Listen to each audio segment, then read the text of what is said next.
अस्सलाम वालेकुम नाजरीन, टीवी 21 के उर्दू खबरनामे में आपका खैर मकदम है। आइए सबसे पहले देखते हैं सुर्खियां। शमशाबाद एयरपोर्ट पर कस्टम ऑफिसर्स ने 3 अफराद के कब्जे से 18 किलो तिलाई ज़ेवरात बिस्किट जब्त कर लिए।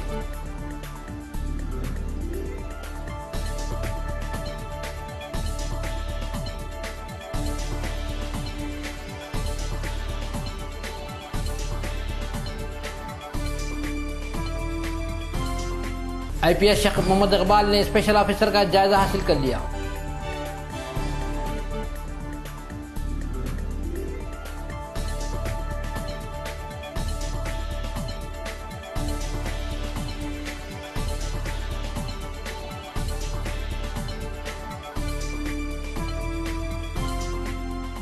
डिप्टी स्पीकर ने कहा कि आइंदा असेंबली इजलास में तेलंगाना बिल पर जरूर बहस होगी।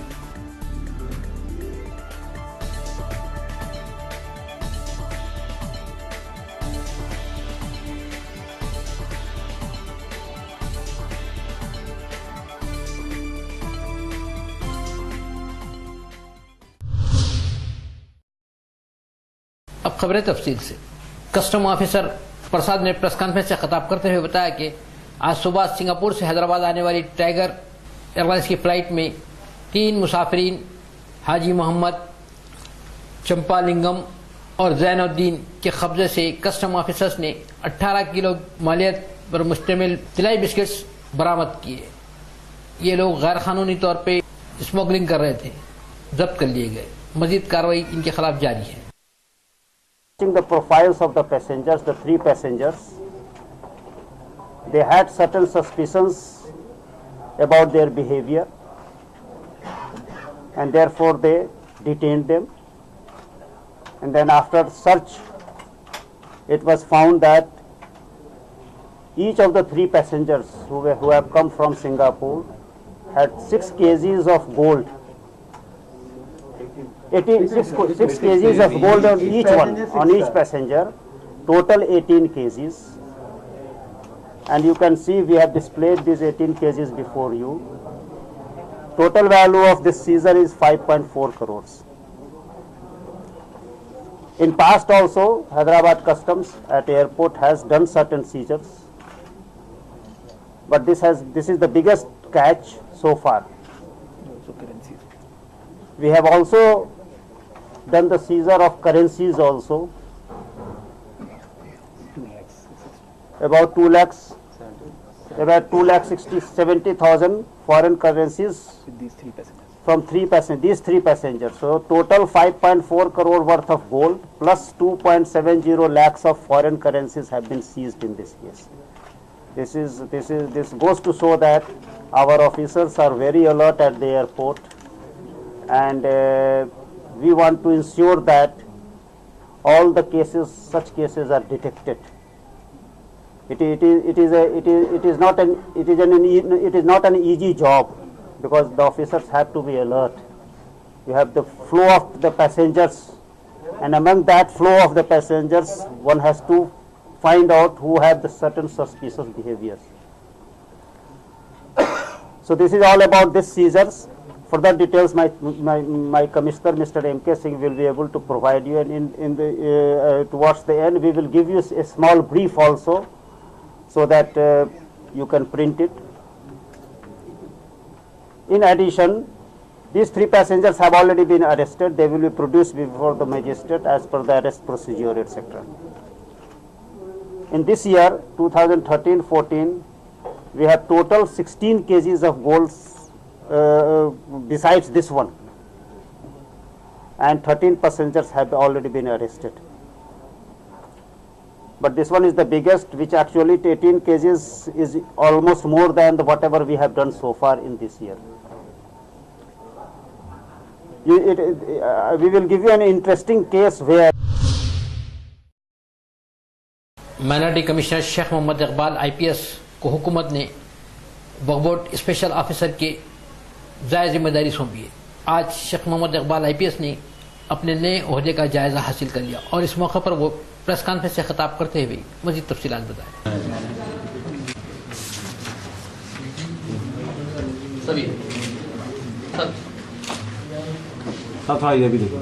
Thank you. इससे क्या होता मैं देखता हूँ, इसके बाद जाएंगे। हाँ, वैसे भी कमिश्नर के नाते वक्फ का भी मैं HOD था, मगर फुल फ्लेड्ज रिस्पॉन्सिबिलिटी वैसे नहीं थी। एक अभी जो स्पेशल ऑफिसर का एक पोजीशन है, वो एक बोर्ड ना रहने की वजह से एक 6 मंथ्स का एक गवर्नमेंट की तरफ से हुआ है। उस लिहाज से जो भी बोर्ड के फंक्शंस होंगे तो एक एडिशनल फंक्शन होगा, तो मेरे लिए वैसे कोई बर्डन मैं तो फील नहीं। सर ये इनफैक्ट अच्छा ही है कि सुपरविजन के लिए या फंक्शनिंग के लिए मेरी सहूलत भी होगी। गवर्नमेंट की जिम्मेदारी अक्सर कांटों का ताज समझा जाता है, तो आप इसको कितना इजी हैंडल करेंगे? अब जो भी ताज हो देखिए, वक्फ एक्ट के तहत, शरीयत के तहत वक्फ प्रॉपर्टीज अल्लाह की, तो उस हिसाब से अल्लाह की प्रॉपर्टी के हम वॉचमैन हैं। इसमें अल्लाह की प्रॉपर्टी की हिफाजत करने में मैं समझता हूँ उसमें खुशी महसूस होती है कि भाई हमको चुना गया और इस जिम्मेदारी मुझे दी गई, मैं अल्लाह ताला का शुक्रिया अदा करता हूं। सर इस आप इसके ख्वाहिशमंद थे कि आपका डिजिग्नेशन तो ये नहीं है कि आपको स्पेशल ऑफिसर अपॉइंट करें, अगर आप और दूसरा भी चाह सकते थे, लेकिन आप इसको एक्सेप्ट किए, तो ये खुद आपका जज्बा है, खुशी है कि आप माइनॉरिटी के लिए कुछ नहीं, ये तो अभी आया ना, मैं पहले ही कमिश्नरेट माइनॉरिटी वेलफेयर नहीं, इसमें तो मुझे मेरी रोल नहीं है, ये तो शायद गवर्नमेंट की तरफ से हुआ है।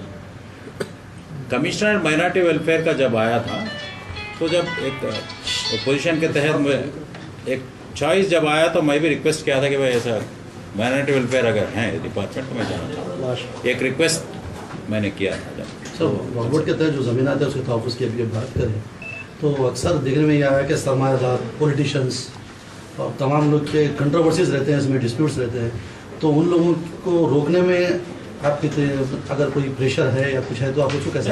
देखिए, प्रेशर मैंने जैसे बोला कि इसको एक वक्फ एक्ट है, सेंट्रल एक्ट है, रूल्स हैं, वो एक बात हुई।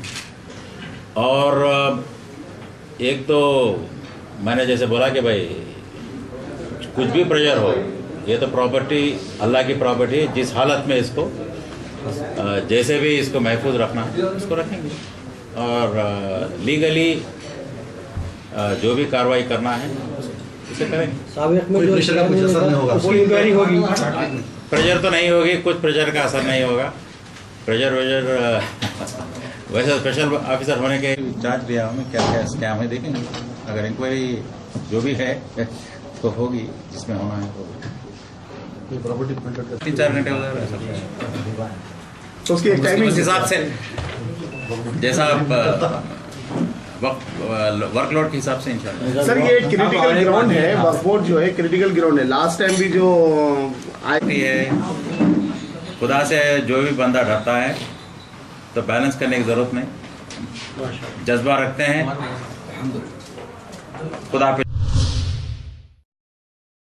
रियासती assembly deputy speaker B Vikramaditya ने प्रेस कॉन्फ्रेंस से खिताब करते हुए कहा कि असेंबली के पहले इजलास के दिन जो वाक़या पेश आया उस पर इन्हें बहुत अफसोस है। इन्होंने कहा कि आइंदा इजलास में तेलंगाना बिल पर जरूर बहस होगी। పరిణామాలపైన తప్పనిసరిగా మీ ద్వారా ఆంధ్రప్రదేశ్ శాసనసభలో ఉన్నటువంటి అన్ని రాజకీయ పార్టీలకు కూడా విజ్ఞప్తి చేయదలుచుకున్నాను. ఈ అంశానికి సంబంధించినటువంటి విషయం దాదాపు కొన్ని దశాబ్దాలుగా ఆంధ్రప్రదేశ్ రాష్ట్రంలో, అట్లాగే ఆంధ్రప్రదేశ్ శాసనసభలో కూడా చర్చ జరుగుతున్నటువంటి విషయం మనందరికీ తెలిసిందే.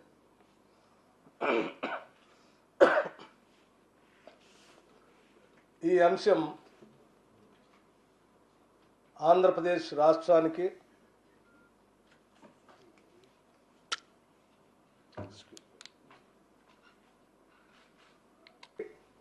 ఆంధ్రప్రదేశ్ శాసనసభకి అతి ముఖ్యమైనటువంటి అంశంగా నేను భావిస్తూ ఉన్నాను.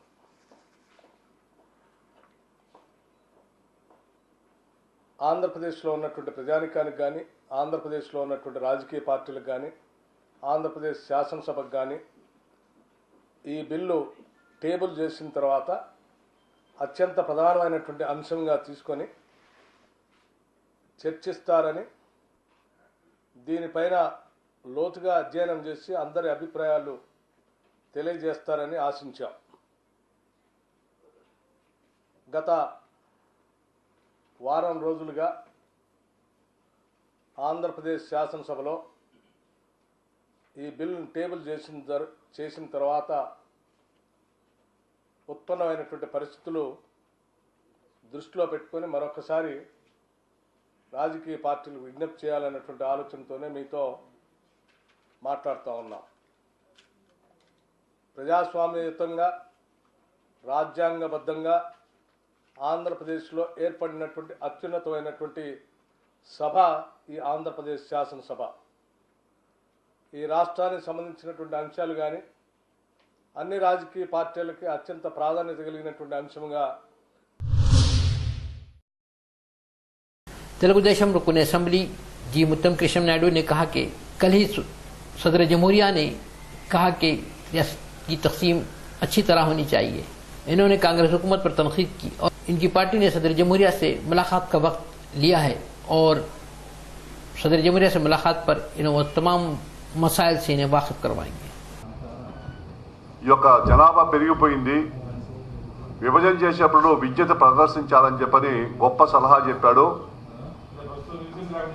అదే ఆయన్ని అభినందిస్తున్నాం.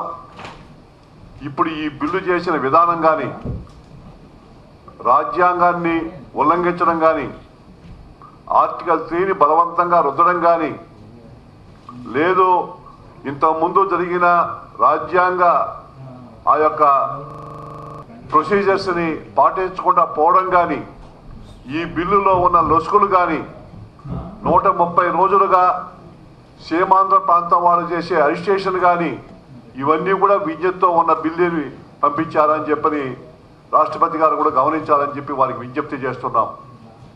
ఈరోజు ఈ భారతదేశం స్వాతంత్రం వచ్చిన తర్వాత, కొత్త రాజ్యాంగం వచ్చిన తర్వాత కొత్త రాష్ట్రాలు ఏర్పడి దాదాపు 14 రాష్ట్రాలు ఏర్పడ్డాయి. 14 రాష్ట్రాలు ఏర్పడితే ఈ రాష్ట్రాలన్నీ కూడా అసెంబ్లీ తీర్మానాల తర్వాతనే. डॉक्टर शंकर राव कांग्रेस रुकन असेंबली ने प्रेस कॉन्फ्रेंस से खिताब करते हुए chief minister doctor Kiran Kumar Reddy, सदर तेलुगुदेशम पार्टी चंद्रबाबू नायडू और वाईएसआर कांग्रेस पार्टी सदर जगन मोहन रेड्डी पर तनकीद की और कहा कि इन तीनों को तेलंगाना की अवाम कभी माफ नहीं करेगी. టీడీపీ వాళ్ళైనా వీళ్ళందరిది ముగ్గురిది ఒకటే రోల్. ఏది ప్రతి ఒక్కరు కూడా వాళ్ళు ఫైటర్ అనుకుంటారు. ముఖ్యమంత్రి గారు ఆయనంతలో ఆయన నిన్న మాట్లాడుతూ ఐఎమ్ ఫైటర్ అసెట్స్ కిరణ్, నీవు ఫైటర్ వానే, నీవు ట్రేటరు అంటే తెలుగు భాషలో పుట్ట ద్రోహి, చీటర్, ఎక్స్ప్లాయిటర్, నీవు వీటికి మారు పేరు. నీవు ఫైటర్ అట. ఏం ఫైట్ చేసినావా, ఏ ఇష్యూ మీద ఫైట్ చేసినావు చెప్పు. యాజ్ ఎ ఎమ్మెల్యేగా, యాజ్ ఎ అపోజిషన్ లీడర్, అపోజిషన్లో ఉన్నప్పుడు నీ రోల్ ఏంటిది? కనీసం నీ జిల్లాలో 2004 ఎలక్షన్లో then chief minister Chandrababu Naidu గారి యొక్క నియోజకవర్గంలో దళితులపైన అరాచకాలు జరిగి ఓటు వేయకుండా వాళ్ళని నానా చిత్రహింస చేస్తే కనీసం నువ్వు అక్కడ మానవ तेलुगुदेशम रुकन असेंबली नरसा रेड्डी ने प्रेस कॉन्फ्रेंस से खिताब करते हुए chief minister doctor Kiran Kumar Reddy पर तनकीद की और कहा कि इन्हें जो अवार्ड देने का ऐलान किया गया है, इन्होंने कहा कि चीफ मिनिस्टर को 0 भी नहीं देना चाहिए. मिनिस्टर के दौरे इख्तियार में जितने स्कीमों का अमल में आया वो पूरे नाकाम हो गए. ప్రభుత్వానికి గుడ్ గవర్నెన్స్ అని చెప్పి మరి అవార్డు వచ్చిందని చెప్పుకుంటా ఉన్నారు. అసలు గవర్నెన్స్ లేదు, గుడ్ గవర్నెన్స్ ఎక్కడ వచ్చిందో అర్థం కాని పరిస్థితి రాష్ట్రంలో. అసలు పరిపాలన లేదు, ఇంకా మంచి పరిపాలన ఎక్కడ ఉన్నదో అర్థమవుతలేదు. అసలు ఆయనకు గుడ్ గవర్నెన్స్ కాదు, జీరో అవార్డు గారిది గుడ్డు అవార్డు ఇస్తే ఈ రాష్ట్ర ప్రజలు సంతోషపడేటోళ్ళు. ఎందుకనంటే అసలు ఈ అవార్డు నాకు అనుకుంటా ఆయన పెట్టినటువంటి పేర్లు ఆ టైటిల్ చూసి అవార్డు ఇచ్చిన అనుకుంటా, ఈ రాష్ట్ర పరిపాలన చూసి కాదు. టైటిల్ మాత్రం ఎందుకంటే నా పరిపాలన బ్రహ్మాండంగా ఉన్నాయి, ఎందుకంటే ఆ పేర్లను చూస్తే అవార్డు ఇవ్వాల్సిన ఉన్నటువంటి పరిస్థితి వచ్చింది అనుకుంటాను. మరి ఆ పేర్లు చూస్తే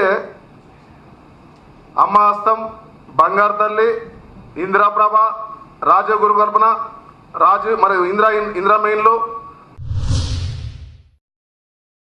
तेलुगुदेशम पार्टी रुकन असेंबली पी केशव ने प्रेस कॉन्फ्रेंस से खिताब करते हुए वाईएसआर कांग्रेस पार्टी जगन मोहन रेड्डी पर तनकीद की और इल्जाम लगाया कि वो सिर्फ दिखावा कर रहे हैं और आवाम को बेवकूफ बना रहे हैं.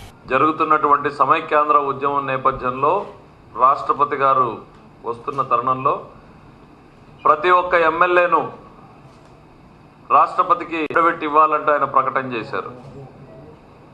ఇది ఎట్లా ఉందంటే సొమ్మొక్కడిది సోకొక్కడిది అన్నట్టుగా ఉంది. ఆలోచన ఆచరణ మాది, ప్రచారం మాత్రం నీది అన్నట్టుగా.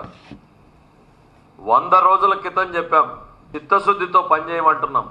ఇవాళ అఫిడవిట్ ఇవ్వాల్సింది మేం కాదు, జగన్మోహన్ రెడ్డి గారు అఫిడవిట్ ఇవ్వాల్సింది రాష్ట్రపతికి కాదు, ఈ రాష్ట్ర ప్రజలకి జగన్మోహన్ రెడ్డి గారు అఫిడవిట్ ఇవ్వాలి.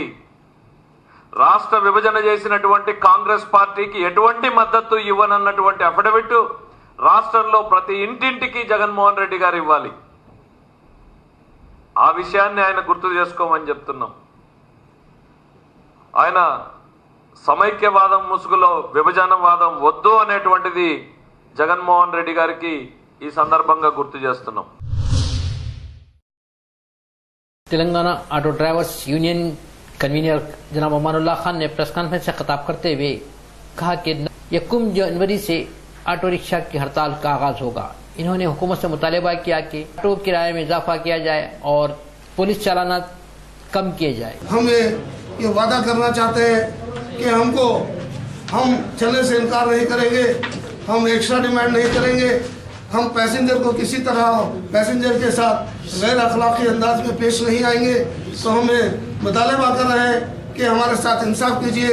जो दूसरे रियासतों में जो किराया है, हमारा किराए के मामले में हमको वाजबी किराया मुकर्रर कीजिए. अगर वाजबी किराया मुकर्रर करेंगे तो हम चलने से इनकार नहीं करेंगे, हम ना ही रिफ्यूज़ करेंगे.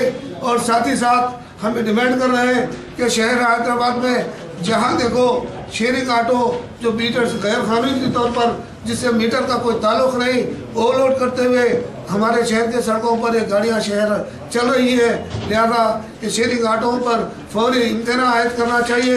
उसी तरह शहर हैदराबाद में आरटीए दफातर में बगैर पैसे लिए कोई काम नहीं होता, तो आरटीए दफातर में रुश्वत सतानी को रोकना चाहिए. उसी तरह ट्रैफिक पुलिस में जो रुश्वत सतानी है, रिश्वतखोरी है, उसको भी रोकना चाहिए.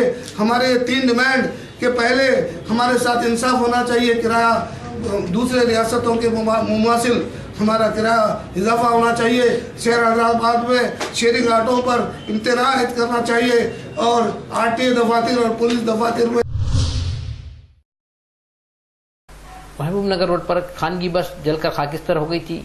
इस सिलसिले में महलिकीन के रिश्तेदारों ने इंदिरा पार्क पर आज धरना दिया और हुकूमत से मुआवजा का मुतालबा किया. महलिकीन के रिश्तेदारों ने 25 लाख रुपए फीकस और सरकारी मुलाजिमत देने का मुतालबा किया. इस मौके पर हाजिरा परवीन, जिसके शौहर महलिकीन में शामिल है, इन्हें 2 मासूम लड़कियां हैं, इन्होंने भी हुकूमत से मुतालबा किया कि रकम और रहने के लिए मकान और मुलाजिमत दी जाए. స్టూడెంట్స్ అందరూ కాలేజ్కి వెళ్ళిపోతే కూడా వాళ్ళని ఆపుతా ఉంటారు.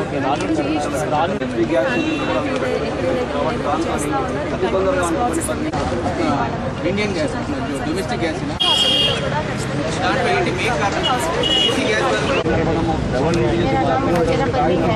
हाजिरा परवीन मोहम्मद सरदार मेरे हस्बैंड बस ट्विंस लड़कियां हैं, ट्विंस बेटियां बुशरा फनैन और यूसरा फनैन. हम लोग मेरे शौहर की डेथ के बाद बहुत फाइनेंशियल प्रॉब्लम से गुजर रहे हैं. हम लोग की ये डिमांड है कि गवर्नमेंट हमारी 25 लाख हमारा डिमांड है कि कंपनसेशन की तरह दीजिए और एक गवर्नमेंट जॉब हम लोग को दीजिए, बल्कि ताकि हम हमारी फैमिली को आगे बढ़ा सकें. मेरे 2 लड़कियां हैं, ट्विंस लड़कियां हैं जिनकी एजुकेशन आगे बढ़ने का, शादी का मुस्तकबिल पूरा मेरे हस्बैंड पे ही था। हम लोग अकेले हो गए हैं, हमारी हेल्प करने वाला कोई भी नहीं है। गवर्नमेंट हमारी जल्द से जल्द हेल्प करे कि हमारे को एक गवर्नमेंट जॉब प्रोवाइड करे जल्द से जल्द, और 25 लाख जो है कंपनसेशन के तहत दें, और जो और भी डिमांड है पूरा करें, हमारे साथ इंसाफ करें। मेरे बच्चे जो है हर पल अपने फादर को याद कर रहे हैं।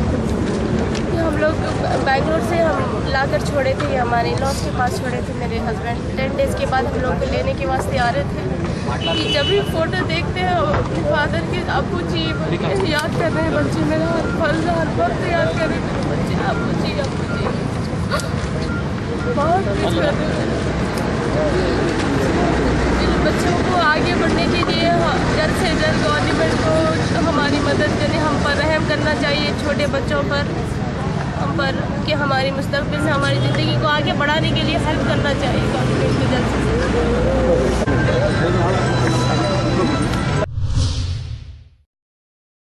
SC, ST, BC और मुस्लिम फ्रंट की जानिब से एक प्रेस कॉन्फ्रेंस मुनक्किद हुई। सनाउल्लाह खान ने प्रेस कॉन्फ्रेंस से खिताब करते हुए टीम आंध्रा कायदीन पर इल्ज़ाम लगाया कि वो तेलंगाना बिल पर बहस होने नहीं दे रहे। हमको 1969 से शदीद इंतजार था हमारी रियासती असेंबली में हमारे अपनी जो है मौजूद बहस बनेगा, लेकिन अफसोस की बात है कि आंध्रा की ये लॉबी अपनी जमाती हुदूद को पार करते हुए जिस यकजहती का इन्होंने जगन मोहन रेड्डी साहब, और अफसोस की बात तो ये है कि वो रियासती चीफ मिनिस्टर जिन्हें पूरी रियासत के सारे अवाम की दिलजोई करना चाहिए, वो तेलंगाना अवाम की दिल आज़ारी में इस हद तक आगे बढ़ गए हैं कि उन्होंने अपने आप को अपने अमल के जरिए से सिर्फ सीमा आंध्रा के चीफ मिनिस्टर होने का सबूत दिया है। ऐसे हालात में असेंबली को चलने नहीं दिया जा रहा है। जो प्रोसेस है रियासत की तश्कील के लिए, उसके मुताबिक सदर जमहूरिया ने इस बिल को असेंबली में और बहस के लिए भेजा। गोलकुंडा होटल इंतजामिया की जानिब से एक तकरीब मुनक्किद की गई और इस तकरीब में बताया गया कि क्रिसमस त्यौहार के मौके पर 31 दिसंबर जश्न गज़ल और दिगर तकारीब का अहतमाम किया जा रहा है।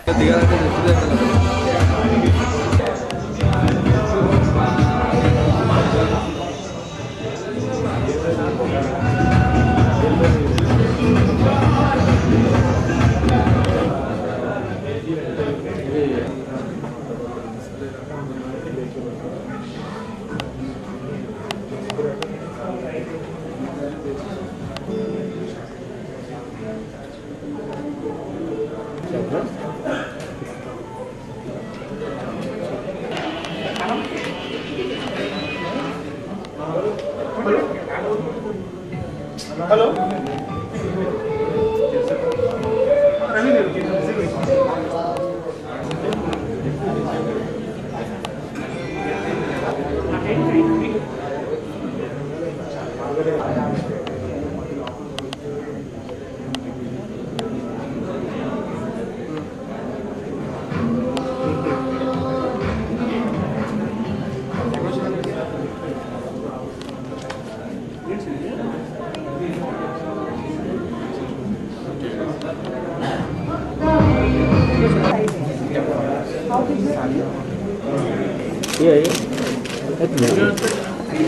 Are you waiting in the back? The back? Sir, look. Excuse me. Down, down. Fill down. Look here, sir. Malik, how do I hold it? The floor. Sir. Good setup. Please stand. Visual, sir. Yeah. Okay, sir. Hello.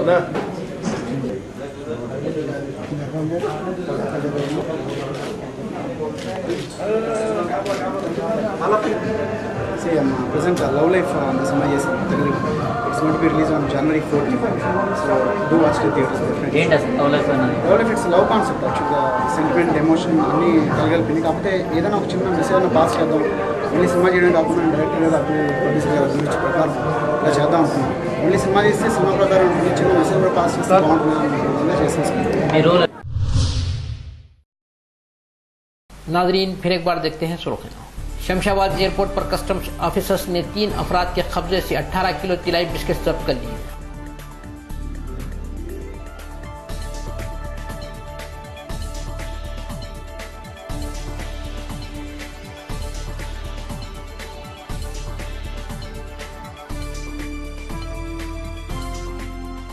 IPS Sheikh Mohammad Iqbal ने special officer का जायजा हासिल कर लिया।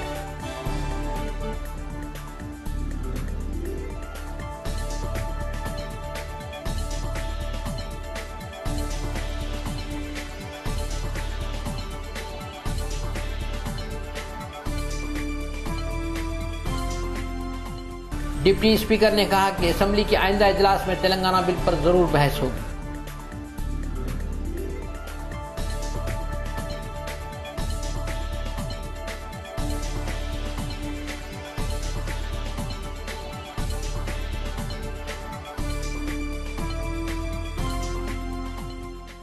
नाजरीन आज के खबरनामे में बस इतना ही। देखते रहिए TV 21। अल्लाह हाफ़िज़।